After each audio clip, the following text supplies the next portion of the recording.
2021 appropriation bill.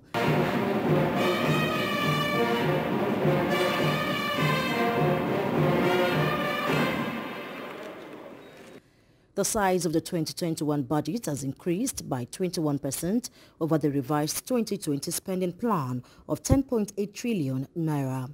The increase in budget size is to adapt to the socio-economic crisis brought about by the coronavirus pandemic. Expenditure is projected at 13.8 trillion naira with a crude oil benchmark price of $40 per barrel and daily oil production estimate of 1.86 million barrels.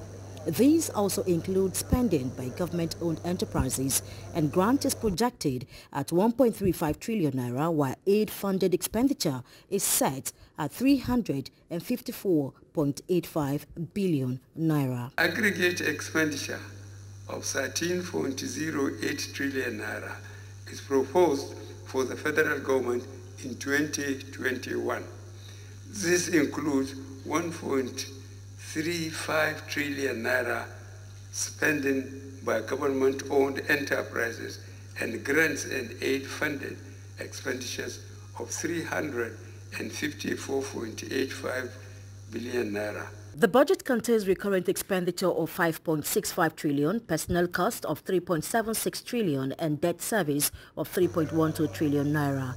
Statutory transfers has been put at 484.4 billion naira, while pension, gratuities and retirees benefit was put at 501.19 billion, as well as overhead cost at 625.5 billion naira.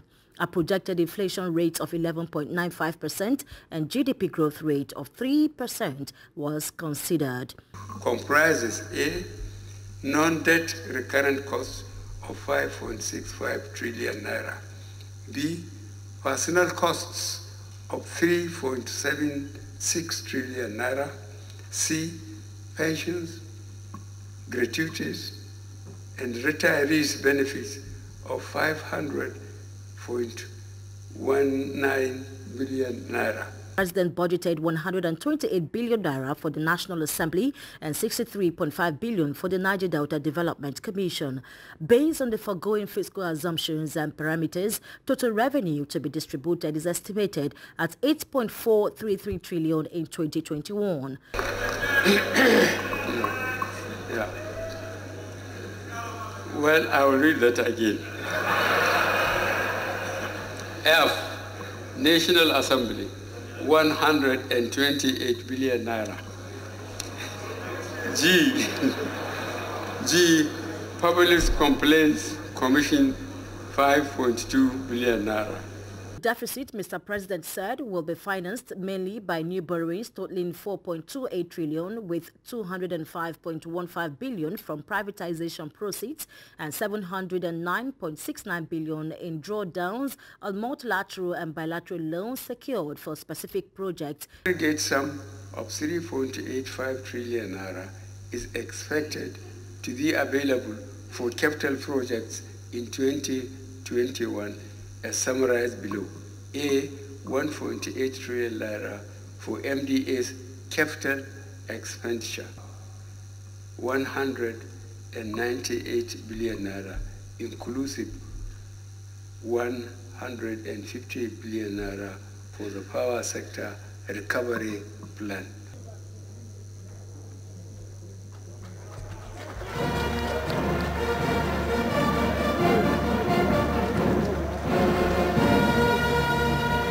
Revenue is projected at 2.1 trillion, non-oil revenue is estimated at 1.49 trillion naira.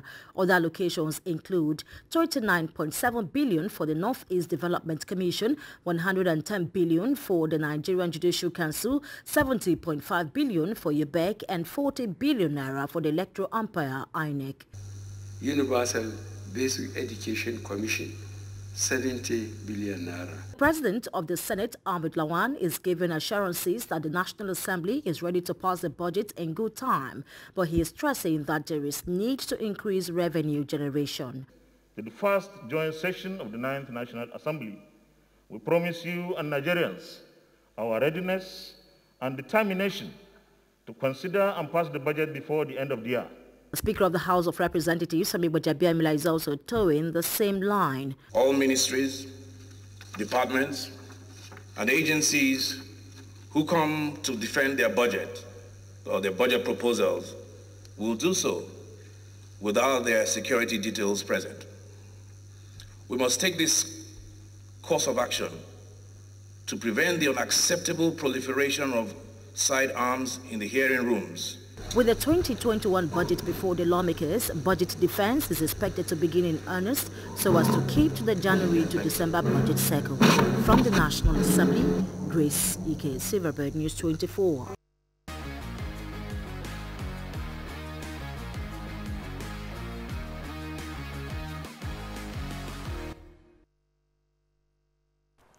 All right, there you have it. That is the report, very comprehensive one indeed, from the National Assembly, capturing all of the key areas of the budget. We still have Honorable Benjamin Kalu with us on the show. Before we go into other issues, one of the things that a few people have been talking about, since the president made that pronouncement, was the 128 billion naira. I hope Honorable Benjamin is still there. Yes, I'm here. Okay, so yes, the 128 billion naira for the National Assembly. I'm not exactly sure, but there's a lot of talk about this whole criticism about the so-called constituency projects. But what exactly is this 128 billion naira for? Thank you very much. 128 billion naira is for the institution of the legislature, which includes the Senate, which includes the management and the House of Representatives. And under the management, you have other agencies like the Nigerian Institute of Legislative Studies and all the rest of them. So all of them benefit from this 128 billion. And I don't know what the talk is all about because we expected more. And it might be one of the areas we will look at without shying away from it. The Constitution gave us the mandate to oversight this 13.08 trillion. And there is no consultant in the private sector that will accept less than 1% to go about monitoring, supervising, auditing projects that is of this volume. And in the private sector, they take about 2% or 3% or 4% or 5% of the entire project amount to be able to supervise, to be able to audit, to be able to monitor. I don't know why Nigerians should be concerned that the National Assembly, who is going to play this role for the nation, following the money that has been appropriated, is having less than 1%, because that is what it is. 128 billion is less than 1% of 13.8 trillion.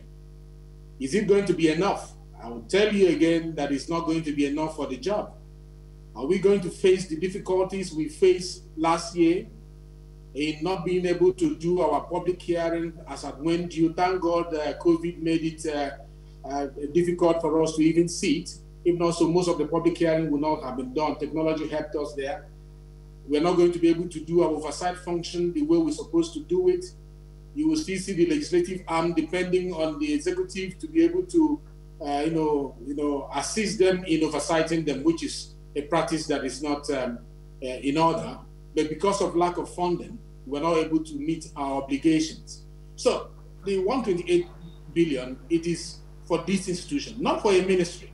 I'm sure if you go through this budget, you will see that most ministries have, for example, transportation has 256 billion.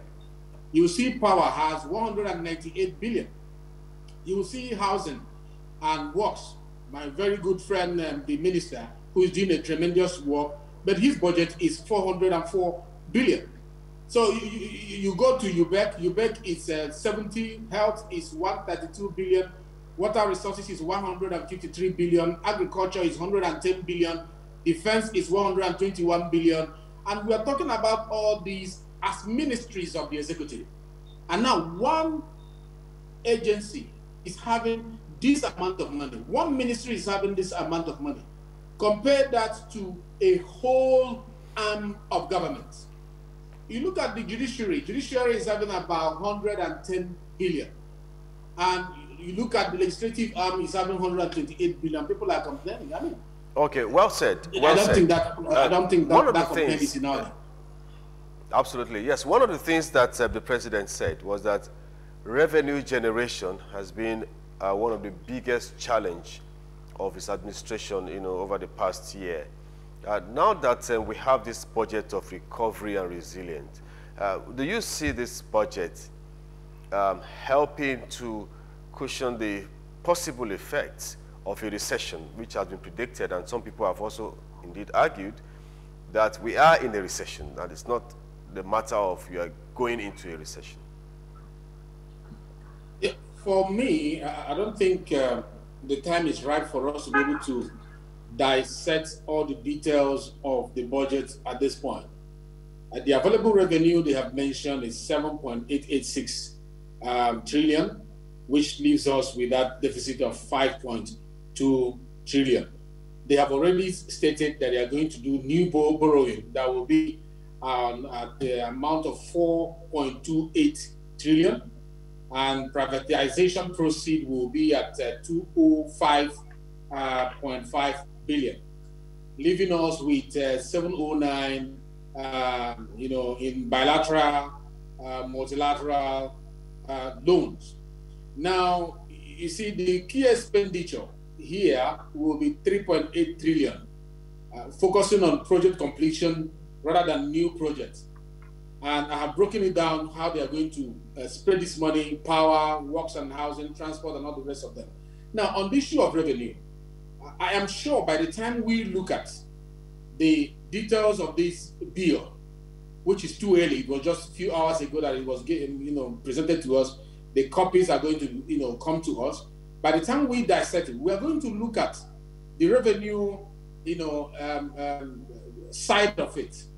What it has presented, is it enough? 7.886 trillion, is it enough? Is there anything that ought to be done to make the NDAs return better revenue than they are doing at the moment? That we'll look at, and that is the purpose of calling them for budget defense. During budget defense, we will critically analyze most of their propositions, most of their estimates, and we're able to say this is good enough and this is not good enough.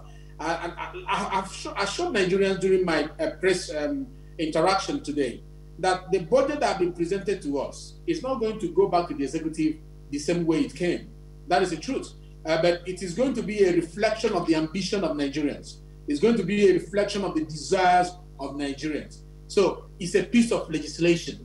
People need to know. And in legislation, the input of the constituents will always be incorporated. So between now and the time the budget defense will be over, the interactions we are going to have with our constituents in our various constituencies will have an impact on how we analyze the budget, and how we understand their defense, how we query certain things on the budget. That is why we are here, because we are the people's parliament. So Nigerians should be, assured. Nigerians should be guaranteed that we are on the people's side. And being on the people's side, we will ask the people's question and we'll get the right answers for the people going forward. So the question is a bit too early now with regards to the analysis of this budget. We will go into it, and we promise that we're going to have public engagement, periodic public engagement as the defense goes on. We are not going to keep the public in the dark. We had promised in our legislative agenda that the opacity, with regards to the activities of the National Assembly and in our relationship with the executive and in carrying out our constitutional mandate, is going to be lifted, and to give room for transparency, to give room for accountability. So in the atmosphere of transparency, you are going to have your questions that you ask us in our various constituency offices reflected in that room when they come for their defense. Very and well in said. the answer they are going to give to us, I can assure Nigerians their interest, their ambition, their desires will be well captured.